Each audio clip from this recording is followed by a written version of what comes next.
Not much. Thank you for having me back. I'm excited to talk about our Jets. As always. So we got three topics today. First off, March Madness. Baylor wins their first championship in school history. And then the big news in sports, the Sam Darnold trade. And then to wrap up, we'll talk about the New York Mets because we know, shout out to Declan for this quote, but there's three guarantees in life. Death, taxes, and the Mets blowing a deGrom lead. So to start, we'll talk about March Madness. Chuck, what are your takeaways about March Madness and Baylor winning their first championship and Gonzaga getting spoiled for their perfect season? Listen, I always like when the favorite loses, because we always want to see the underdog win, but my heart hurt for Gonzaga. They've been like almost there so many times, especially Mark Few, who has built up that program as a mid-major, competing with all these, powerhouse conferences and schools, but yet he just can't get over the hump. And we all thought that this was the year that Few would have made the leap into, the stardom, of, a high profile coach who's won a national championship, and his team picked the absolute worst time to play probably their worst game of the season without a doubt. And it just sucks, man. But shout out to Baylor. What Scott Drew has done, taking over that program, I think in 2013, maybe 2008. I forgot what year he took it over, but they were coming off like NCAA sanctions. Like it was a mess. And he built that program up to where it is now. So shout out to him. And my heart just hurts for Zaga and Zaga Nation. I mean, Baylor deserved it. They were the better team yesterday, and it wasn't even close. I mean, they came out of the gates physical, and it seemed like Gonzaga had no match for them. I feel like it always ends up going this way. When a team in any sport, football, we see it all the time. When you're having a perfect season, your very last win before that perfect season is over is a last-second miracle where you win the game, which is what Gonzaga did in the Final Four against UCLA. Go to overtime, hit a bank bomb three for the win. That was like the last string that they had for that perfect season. But again, not only does it always go like that, in March Madness, when do we really see like the true best team in the tournament win the tournament? Because they don't. I mean, we see Duke when they were in 2019 when they were like, it's like, oh, are you going to take Duke or the field? And everyone was so high on Duke. They almost got bounced in the round of 32 for crying out loud against UCF. Then you see the days Kentucky was that top dog. You see the days UNC was. And it's like those teams who are that top seed, like the best team in the tournament, have so much pressure on them to deliver. And I feel like they always get knocked out earlier than expected. But I mean, Gonzaga did make the final two, and they were regarded as clearly the best team. They led the country in scoring. They were one of the best defensive teams in the country. And then, but last night, the better team won. Baylor was hot. They played more physical, and they simply get outbeaten. And then, I mean, shout out to Baylor. I mean, that was a special performance. Yeah, and I think the reason why the favorite never wins in college basketball is because it's just a one and done. There are no series where, you can make the adjustments by game 3 and game 4. It's kind of like the NFL playoffs, but, it's on steroids because you got 68 teams, all competing in the same tournament. But I mean, yeah, Zaga, I mean, they played their worst game. And I think what's gone unnoticed really is that Corey Kispert, who, was kind of like playing himself into maybe a potential lottery pick in the NBA, he played terrible. He couldn't hit a 3 to save his life. And I think Zaga really screwed up by not, feeding Timmy down low. I think Timmy would have overmatched Vital and Thamba. So I'm a little surprised that they didn't do that. And they didn't do it in the UCLA game either. So I really want to know why Few decided to go away from one of his better players. But listen, Baylor, that was probably, their best game they played all year. They had the clamps on defensively, and the way that they played, closing out and everything, they made every possession difficult. So just shout out to Baylor, really. And that's all I got to say. It was a great tournament. Happy we had it back. Shout out to the NCAA. Most of the time, we're all hating on them for dumb things that they do. But this was one thing that they got right. The bubble move, one city, and we saw a phenomenal tournament.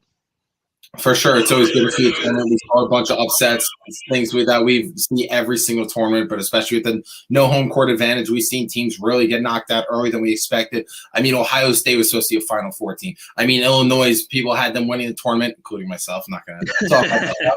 But besides the fact, I mean, the amount of upsets we had, the amount of the miracles we had, it was an unbelievable tournament. And again, yeah, shout out to Baylor. They deserved it. They were the better team. They came out more physical. They made every single possession more difficult from Gonzaga. But that's going to wrap up in terms of March Madness talk. The big news and what I really want to take most of today's show about, Sam Darnold, he's out. A few things with this. I mean, the Jets trade Sam Darnold to the Carolina Panthers for a second-round pick, a fourth-round pick, and a sixth-round pick. Chuck, take it away. What are your thoughts? I mean, the writing was on the wall once Gase got fired and a new regime came in. I mean, we see it in the NFL all the time when teams go out and hire, a new general manager, new head coach, new offensive coordinator, the whole 9 yards. They want their guy. And unfortunately for Sam, he was part of the old regime that's no longer around. So there's no, ties to him. So once they got the number 2 pick, I think Douglas really, went to LaFleur and said, listen, this is what you want to do. Who fits your scheme the best? And I guess we got the answer that it'll be Zach Wilson. And once they determined that, Wilson was healthy with the shoulder injury and everything, they had to make the move to move Sam because you weren't going to keep Sam on the roster. That would just be stupid. So Douglas did what he did. He moved Sam. He got a couple of picks. Listen, it's a good move for both teams, and I'm really happy Sam went to Carolina. I think Matt Rule is going to be a tremendous head coach. Joe Brady, we've seen what he's done with Joe Burrow already. I really want to see what he does with Sam. And the Panthers are kind of like the Jets of 2 years ago, who didn't hire Rule because they have airheads who run the organization. So I want to see what a Rule-Darnold relationship could have been, and we finally get to see it. So basically the Panthers are the 2018 Jets of an alternate universe.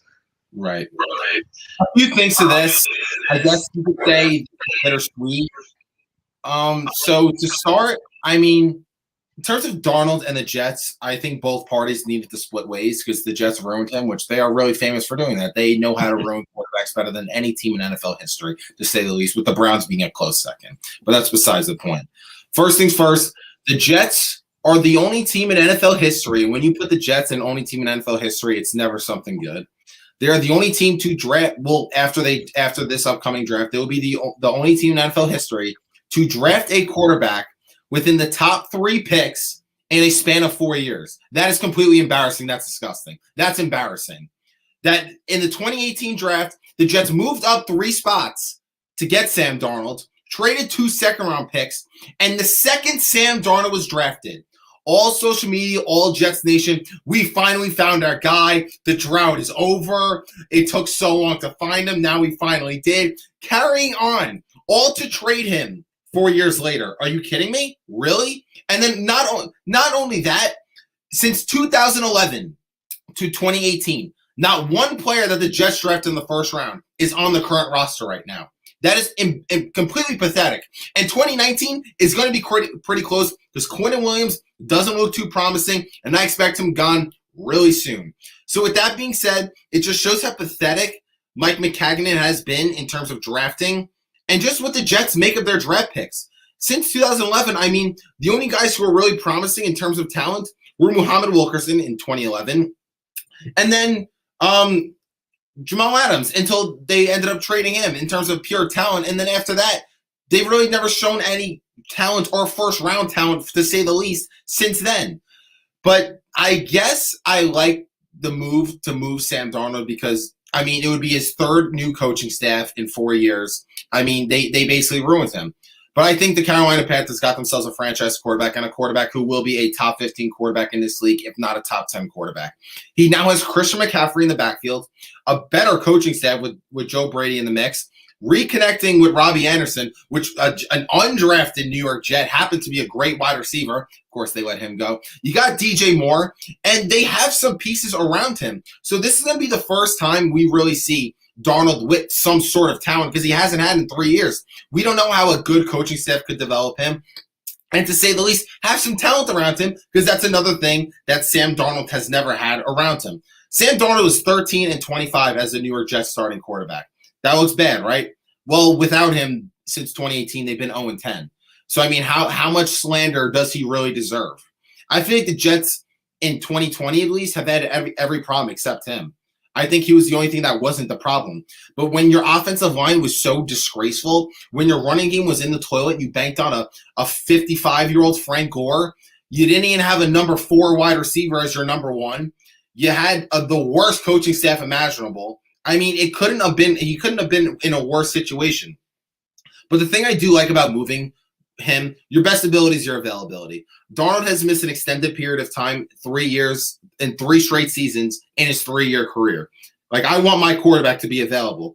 But I think it looks safe to say that the Jets will be drafting Kyle Wilson. I mean, what do you think in terms of, you're more of a college guy than I am. What do you think of who they should get at the number 2 spot? Is Zach Wilson that guy? You know, while you were rattling off all the Jets, mishaps over the past decade, I was trying not to laugh because it just goes to show how inept they were. We had hiring, John Izzik, and then going from Izzik to Mac McCagney. That was like, going from like worse to worser, if that's even like a word that I could use. And it's sad, but I think finally they're on the right path of, building through the draft, stop with these, quick patches that are just going to, blow up in our faces in 2 to 3 years. And I think it's a good fresh start for everybody. But Joe Douglas is ready to go out and draft his guy. He's got Rob Stala on board. He's got LaFleur on board. And I think they're going to go with Zach Wilson. That's where it is in the media. I really hope that they don't take Mac Jones at 2. If they take Mac Jones at 2, I haven't decided what I'm going to do yet, but I will be pissed off. Like, I might put a hole in the wall. I might, start swinging at anybody. Like, I would be so pissed off. I don't know what I would do. I do like Wilson. He's shown phenomenal talent. And I know people can argue and say that he doesn't play anybody because he went to BYU. He's not playing against SEC schools, Big 12 schools, Big 10 schools, whatever.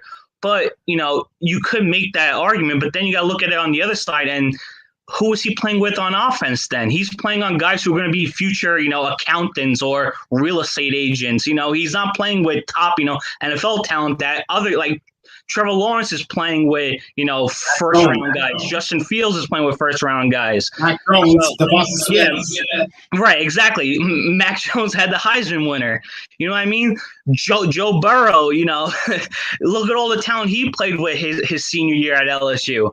So, but I also do like Justin Fields, and I don't understand why, people are so down on him. I understand, he has holes in his game, but so does everybody else. And I really think, the Patriots are behind trying to get, this bad rap out on field so that way he starts falling, so that way they don't have to trade into the top 5 and, can make the move into the top 10.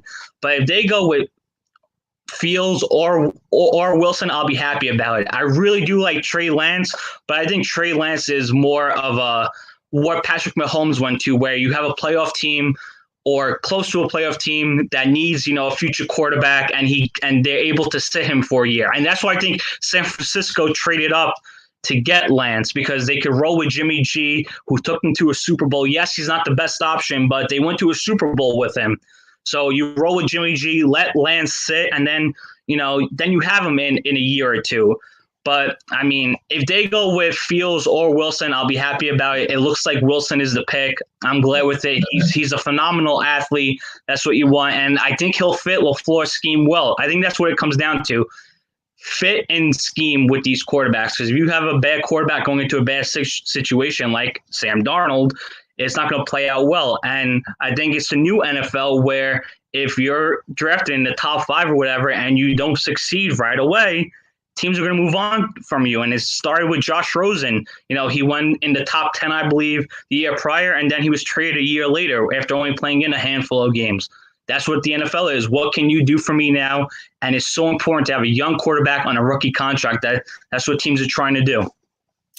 The thing that the more their part of getting rid of Darnold is he is 23 years old. We've seen he has a lot of talent. Out of the draft, he was regarded as the best quarterback in that draft class, which the team around him set him up for failure. So, of course, he's going to fail.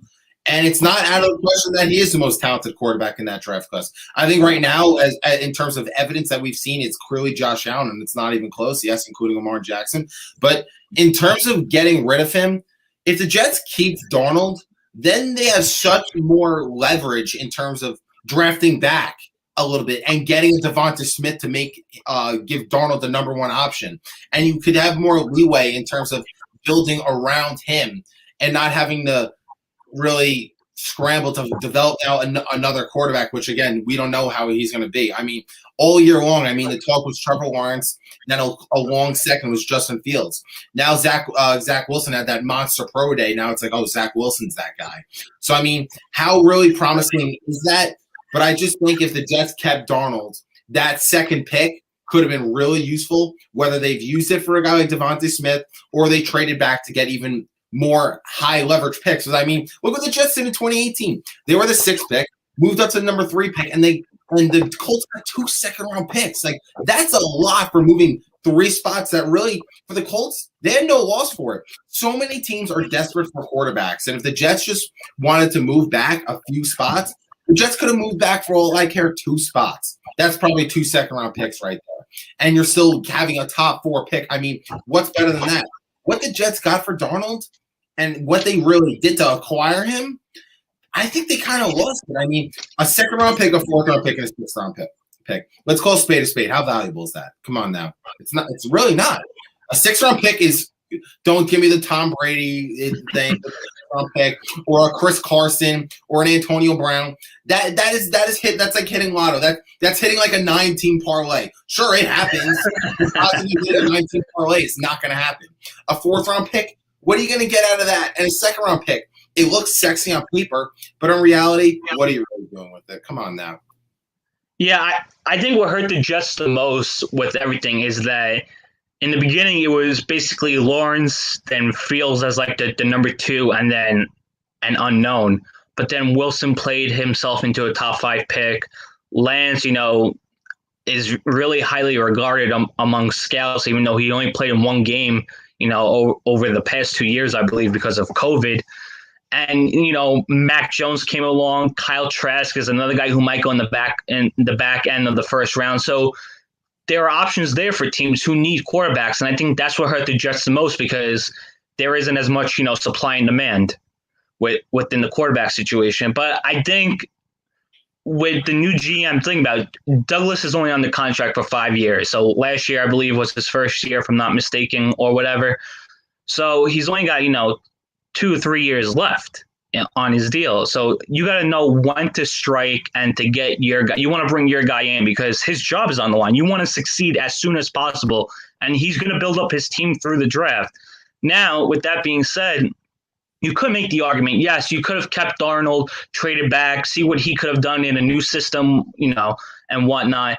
But then you're taking like such a huge risk, especially if Wilson Fields go on to become prominent NFL quarterbacks. And next year's QB class, as of today, I know things can change over the course of a year, but next year's QB class it's a little shaky, I will be honest. And no prospect stands out as, yes, I want that guy. He's, a home run.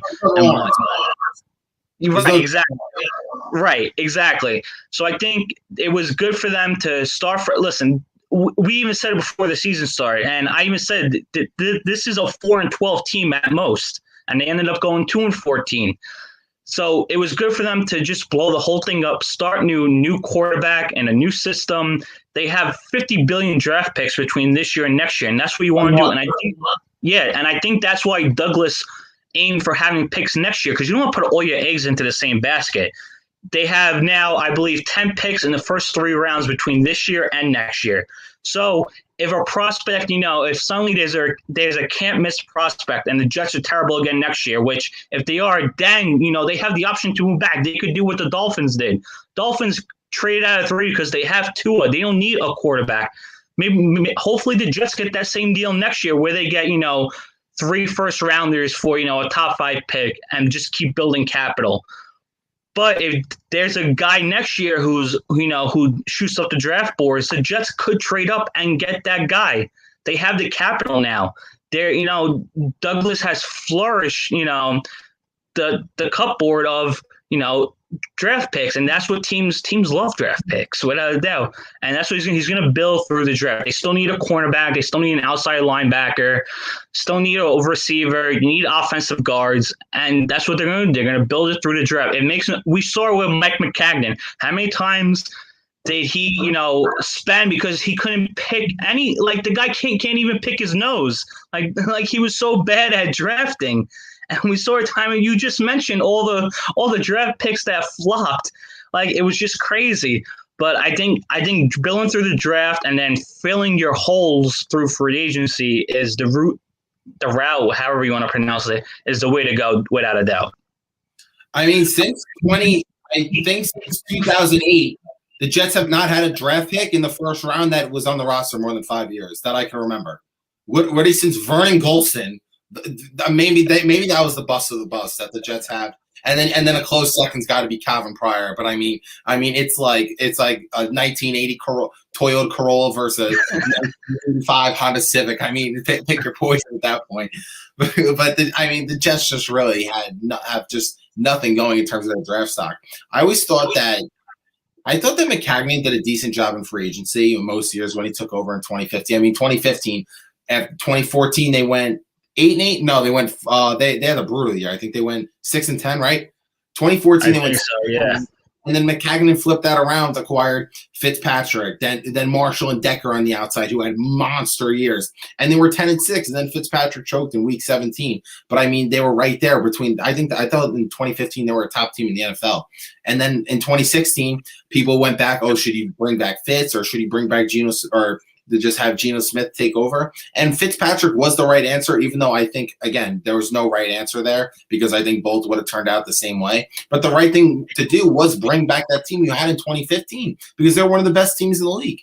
And then what he did in free agency, and then after 2016, he blew it up and then started over. 2017, they were a little bit better than expected. They were projected to go 0-16. They ended up going 5-11, and like, they were competitive. I think every year free agency, he did what he had to do. It was just the drafting was brutal.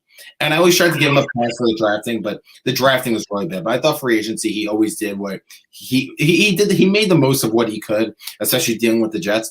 But hey, Joe Douglas, the big reputation from building a Super Bowl team from the draft class. I mean, he's done it once. So is he going to do it with the Jets? I mean, I'll never bet that in a million years, but that's what they tell me. That's what Joe Douglas was hired for, to build that team through the draft. And he got 21 picks in 2 years, 10 picks in the top 3 rounds in 2 years. So, I mean, right now, Joe Douglas has got to pull through. Right. And I think what it is also, by building through the draft, you build sustainability. That way the Jets are not, a 2 years and done team like they were in the Fitzpatrick years. And that was their biggest problem. They had no answer at quarterback. Ryan Fitzpatrick was not going to be your franchise quarterback for the rest, of his career in the NFL.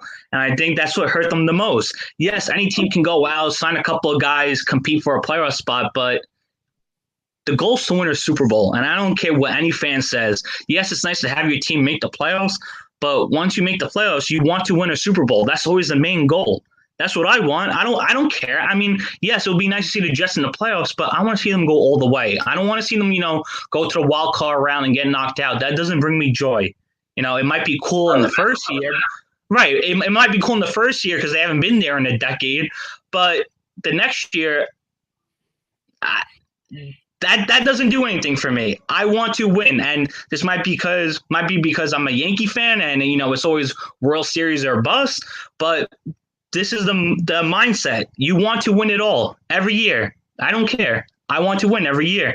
And that's what it does by, building your team up through the draft. Yeah, I mean, Douglas could have went out, traded back with Sam, acquired all these draft picks, build up a team, and then sign like a veteran, quarterback like a Kirk Cousins or something. And yeah, maybe they would have went on a run, but do you think that team would be beating the Chiefs? Or no one's touching the Chiefs right now. Yeah, no, right, Yeah, but if they kept Darnold and then they traded back, it's still like you already have your Still your franchise guy. He's 23. He's 23, which guys out of college come out their rookie year at 23. So I mean, there's still time to develop him. And if everyone's so high in LaFleur and so high in the new Jets coaching staff, why not keep him and then trade back a little bit, get a Devontae Smith, and who knows what else they would have gotten with trading back a little bit. They would have even more picks than they do now. Joe Douglas, the savant of drafting, so they should have put together a decent team around Darnold. And then I guess to your point before is the quarterback class next year is a little shaky. So, I mean, that's why I understand where you're coming from. Like, maybe you have to do it now. But that's kind of why – that was what I was holding on to in terms of keeping Darnold. Other ways around it, it looked like both parties need to split ways. I mean, I just think the Jets ruined Darnold, even though I think he's a top 15 talent in this league. And he can be developed the right way with the right talent around him. But, I mean, I thought that was just a decent way that the Jets could have went about it, is keeping Darnold. He's still 23, trading back, get Devonta Smith, and who knows what else they could have got. Another offensive lineman. You have all these picks. You could have put together a decent team next year, and then that would have been the first year Darnold could have been evaluated. I understand it would have been his first year with the new system again, but I still think going that route, we could have actually judged Darnold, because for the first 3 years of his career, no one has a right to judge him. No one has a right to critique him that he's a bust or he sucks, this and that, because any quarterback with the New York Jets would suck. If any quarterback in NFL history, if you set them up to fail, they will fail 100 out of 100 times. Actually, 101 times out of 100 times. Like, I don't think there's a quarterback in this league, including Patrick Mahomes, who could have led this Jets team to an 8-8 record. No way. They were terrible. Jameson Crowder is a number 3 to 4 wide receiver at best, not a number 1. But, I mean, Denzel Mims looked like a few games he was there, looked like he had some promise. But the offensive line was a disaster. Frank Gore is 55 years old.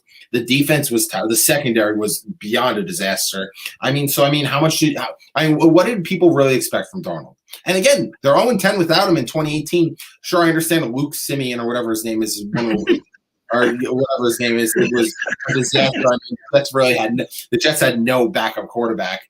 But, I mean, I think in 2018, McCown played a little bit, and they still didn't grab a win then. I mean, how much is there really to blame Darnold in reality? Yeah, I mean, you could make that case and whatnot, but look at the NFL. It's such a quarterback-driven league that a franchise quarterback changes everything for you. Look at what Mahomes has done for the Chiefs. Look at what Lamar Jackson has done for the Ravens. Look at what Justin Herbert's done for the Chargers. Players want to play with a franchise quarterback. Now, think about it. If you're a free agent wide receiver and you have the chance to go to the Chargers or the Jets, you're going to pick the Chargers because of Justin Herbert. This is where guys want to be. Do you think the Jaguars hire Urban Meyer and get him out of retirement with all his health conditions if they don't have the number 1 pick? He's not coming back to coach, Zach Wilson or Justin Fields. He's coming back to, coach Trevor Lawrence, who is being praised as, the next Peyton Manning and the next Andrew Luck. Could have been a Jet.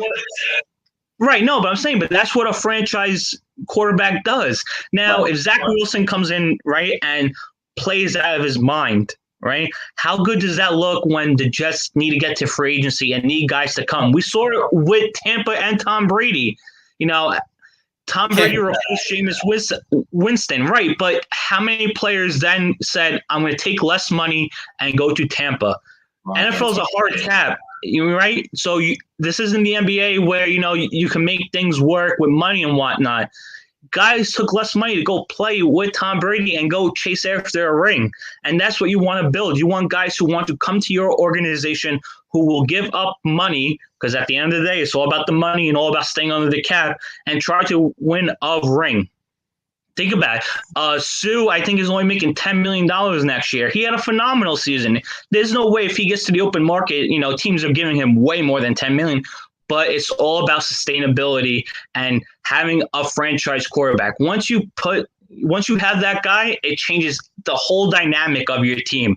And with the coaching staff and everything, I think that's what the Jets are trying to build. Finally, enough with the quick. It's like in what movie was it? This Is the End, when there's a big crack in the wall and he takes a piece of duct tape and puts over. That's not fixing anything, and that's what the Jets try to do time and time again. And I think they're finally building the right way. Yes, it sucks for Sam. no play on words because, the hashtag was suck for Sam when he was coming out of college. But he got put in a bad situation. He regressed each year. Like, there were times where he got outplayed by the corpse of Joe Flacco. You know what I mean? So I think everybody needed a fresh start without a doubt. And I'm happy for Sam. I would always love Sam because I'm a USC fan. So it was nice to see him come to the Jets, but it was time for everybody to move on. I get he's still young, but it might be to a point where Sam, might not be fixable. And I don't think the Jets can sit around and wait to see that because of the opportunity they're given. When's the next time the Jets are drafting second? Hopefully it's not for right, but hopefully they're not picking, top 3, until I'm like, gone off the world, and my great grandkids, are Jet fans and they're watching. That's what I hope for. But I want to see this team be consistent and at the top of the AFC East. Think about it. No more Brady for us. How many times were we terror? Yes, the Jets are good, but the Patriots, are still the big dog atop the AFC East. So I want to see the Jets be that team atop the division, atop of the conference, atop of the league, year in and year out. Last question before we move to topics to get into some baseball. Did the Jets get enough in return from Darnold? When it was rumored that Darnold was going to be traded, I think the obvious answer was to look at what the Cardinals got for Rosen, because it was kind of like the same scenario in a way. And I know Darnold had, more years of NFL experience than Rosen, but I think they should have gotten at least a 2, in which they did, and then probably a little bit more than a 5, in which they did by getting the 4 and then the 6th rounder this year. So I think it was fair compensation. I was holding out and, fingers crossed they would have got, number 1 from either maybe the Saints or the Steelers or even the Redskins, or even the Bears, teams that are desperate for a quarterback. But Darnold's play, they couldn't justify a team giving up a number 1 pick. So listen, I'm happy they got the 2 and the additional picks. I was a little, what's the word I'm looking for? I was a little intrigued as to why Douglas opted for the picks for next year, but I think it is because of what I mentioned before. You don't want all your picks in the same year because you kind of want to spread it out a little bit, especially if players become available that you like in the future. So that's my only reasoning, unless somebody else has heard from somewhere else. But today they said that Carolina's initial offer was only a 4th round pick. So think about how the Jets build up, to get in the package that they did from just a 4th rounder. I'm sure teams were knocking down their door, to get Sam. So I think the Jets did all right given the circumstances. They held on to him a little bit too long, which might have hurt, but they wanted to wait for the medical reviews on Wilson, which came back clean, thank God. So I think that was when it was time to make that move. I still think the Jets again, Darnold is 13-25 as the Jets starting quarterback, but they are 0-10 without him, and you have to take into account how inferior the talent was around him. He had absolutely nothing to work with, and even though he was regarded as the most talented quarterback coming out of the draft, flashing back to 2018, so I think you got to take that into consideration as well. But I mean, for them giving up 2 second-round picks to move up 3 spots to get him, thinking that he's going to be their guy for the next 15 to 20 years. And everyone's like, oh, we got our guy for the next 15 years. No doubt about it. He's the next Joe Namath. The curse is over, this and that. And then you trade him 4 years later, and you only get a 2nd, 4th, and 6th-round pick. Again, how valuable is a 4th and 6th-round pick? Sure, 3 picks looks quote-unquote sexy on paper, but what are those players going to turn into? And I already talked about what the Jets draft picks have been from 2008 to 2018. None of them are on the roster, and none of them lasted 5 years with the organization to begin with. So, I mean, how valuable is that at the end of the day? I think the biggest mistake is not that they moved up to get Darnold, is that what they did around him. Like, they had a terrible GM. They hired a horrific head coach. And I don't think anybody would have succeeded. And we saw it in Miami with Ryan Tannehill. Ryan Tannehill, was not a good quarterback. I roofed him time and time again. Then he went to Tennessee under Arthur Smith, and he finally, got everything in his head clicking. And I hope that's what happens with Sam, because I like Sam as a player, but he was never destined for greatness with what they did. And we saw it. How many holes did they have on this roster? He wasn't going to do anything with that. And Adam Gase ran, last place offenses both years he was a head coach. So listen, the NFL is all about, motion on offense and moving around, and Adam Gase refused to do it because he's stubborn. And Darnold is not that seasoned vet who can kind of, maneuver around, a bad system. Absolutely not. And I think that's what he fell in, that's what he fell into. He was trapped and no way out. So, yeah, it does suck, but this is why it's so important to have the correct system in place. Think about Kansas City, right? If they didn't have Andy Reid and everything, do you think Mahomes would be what Mahomes is today? I mean, yes, Mahomes is a phenomenal talent. Don't get me wrong, but don't you think there's a little coaching up from that with Andy Reid? Right, exactly. Now, do you think if Patrick Mahomes, was drafted by the Jets or even Lamar Jackson or whoever else, do you think that Adam Gase would have coached these guys up to win an MVP or win a Super Bowl? Hell no, they would not be what they are today. So sometimes it goes back to the right fit and the right system and the right scheme. Right. I mean, that's going to wrap up in terms of our Sam Darnold trade talk. But one last topic. I mean, the New York Mets. What do you know? deGrom, opening day for the Mets. I mean, he was shoving. He dealed. The Phillies could not put. They just looked like helpless up there. They looked like they had no fighter's chance.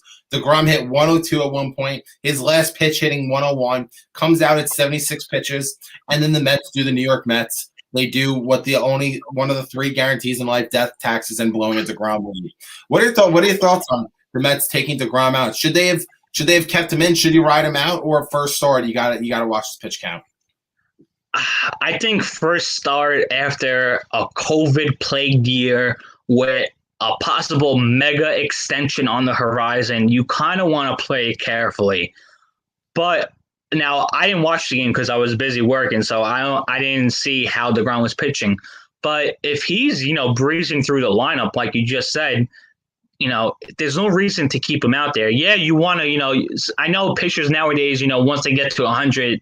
The bullpen's already warming up, but if he's just doing his thing and there aren't any stressful innings or stressful pitches, what I think we should be looking at, then let him keep pitching. If he's in a groove, why would you even remove him? But I understand where the Mets are coming from, but this is going to be their biggest problem. And I said it before the season even started. Yes, the Mets could be a good team, but it's going to come down to their bullpen. And if they can't, hold on to leads like this, then they're not going to go anywhere. And we saw it yesterday, had another deGrom start ruined by the bullpen. Now, I guess you can make the argument, yes, they should have kept him in, but it's kind of like, hindsight 2020. If May, right, he was the guy who blew for them. If May goes out there and shuts down the Phillies, and then Diaz comes in, gets the save and whatnot, then we're not having this discussion. But because it blew up in their faces, this is a talking point. But I think, you want to save your – deGrom is the best pitcher in the MLB, hands down, right? And you don't want to risk anything. Now, maybe if last year he got his full workload in, I guess you could, be a little bit more you give him a little bit of a longer leash. But, I mean – you don't want to put the risk at that. And when the Yankees had Colin the other day, he was around 80, 85 pitches in the fifth inning. And I was like, I think they should pull him. Even though he was pretty much dealing, I was like, this isn't a guy you want, 100 pitches first day, because you want these guys to pitch 200 innings throughout the year. So I can't blame the Mets because it's saving deGrom is their franchise. Without him, they aren't nowhere near a playoff team, in my opinion. So they're looking over the long haul. And like I said, if the Mets win that game, we're not having this conversation. Of course. The thing with the Mets is that's always been their issue. I mean, they have talent up and down their lineup. They have a great rotation. They have the best pitcher in the game. I mean, adding Francisco Lindor to that lineup, who is a superstar in my eyes. You have Pete Alonso, you have Michael Conforto, you have all these guys in the lineup, and it's them not being able to close out ball games. And if you don't have a good bullpen, you can never be successful in this league. But, I mean, it's his first start. If you want to go back to the COVID year, though, they had less starts. It's saving his arm. That's about 12. That's about, I forget. I don't know how many starts he had last year, but on average, that should be about 12 starts for him and a team that didn't make the playoffs. But the Mets are a team who they're projected to win the NL East. They are projected to win the NL East, and there are people out there who are making assumptions that they will be chasing the NL pennant to win the pennant. So if that's the case, I mean, your horse has got to go out, and that's got to be a W. Every night deGrom takes the mounds, got to be a W.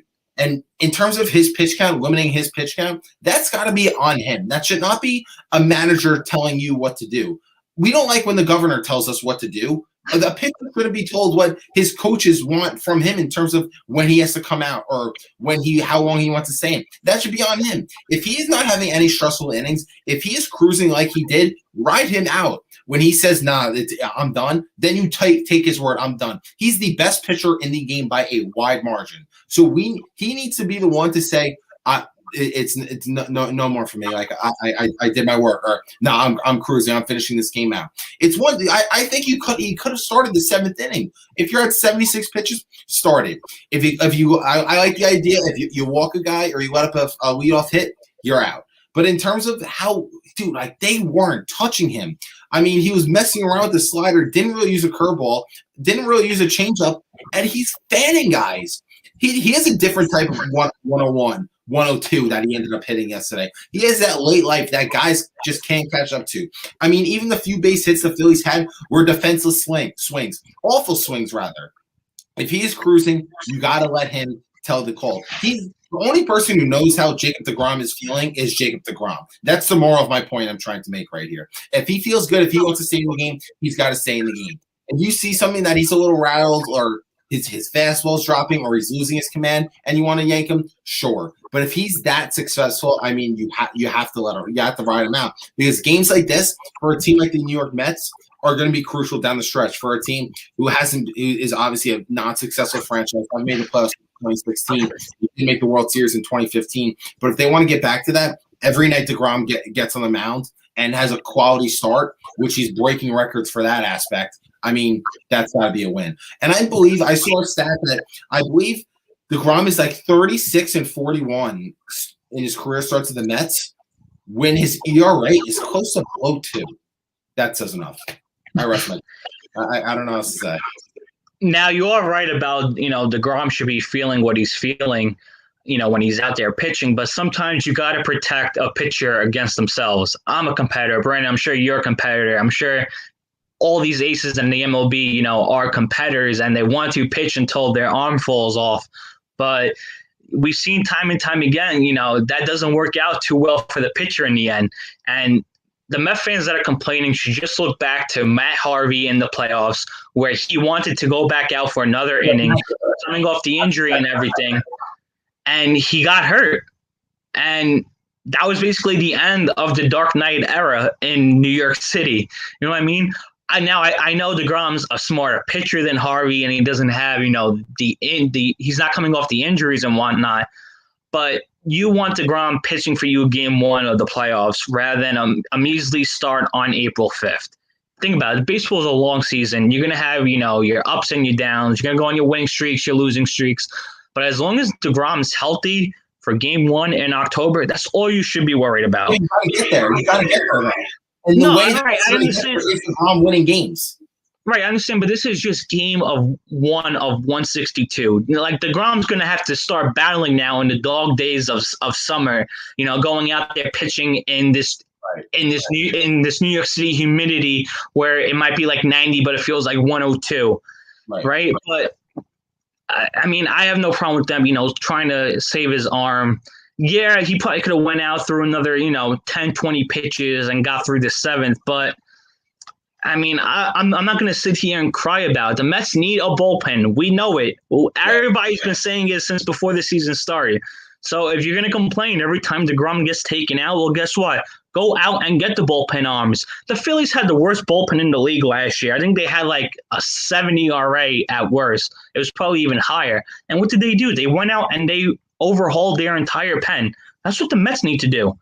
I don't even think I can name 4 relievers in the Mets bullpen without saying, Diaz, right? I think they got Betances, who is like, yeah, right. They got May, who looked to be like a nice pickup. Yeah, he blew his first game, but it's just still game 1. And I don't even know who else. Seth Lugo's hurt. But that's what the Mets, they need the bullpen arms. They did good in all the other areas of their team. They added a superstar in Francisco Lindor. They added rotation depth, behind deGrom and Stroman and Noah, who was hurt. They got, Taijuan Walker, Joey Lucchesi, Jordan Yamamoto. They added good flexibility on their bench and in their upper minors. But what did they do to go out and fix the bullpen? I think teams always need about 4 to 5 guys to have a successful bullpen. And I look at the Yankees. Yes, they have Chad Green, Zach Britton, Aroldis Chapman, but I still think they need another guy to come in. All right, I don't want to, and hopefully Michael King's that guy, but I think it goes to show you need the bullpen, especially with guys only going 5 innings. Your bullpen becomes even that more of an importance because you're going to be using them night in and night out. We aren't seeing complete games anymore. We aren't seeing starters go, 7 innings, then you hand it over to, your set man, your closer, and that's it. Right. Guys are coming out 4th or 5th inning. Tyler Glass now isn't even allowed to pitch more than like 80 pitches or go past the 5th inning. So that's when when Glasnow's on the mound, Tampa's using their bullpen. As soon as about, the 6th, 7th inning, they're already into their bullpen. So I think that's why we got to put so much emphasis on bullpen, and the Mets didn't do that. For sure. That's going to wrap it. Thanks for coming on. Thank you for having me. NFL draft in 3 weeks. Oh, yeah.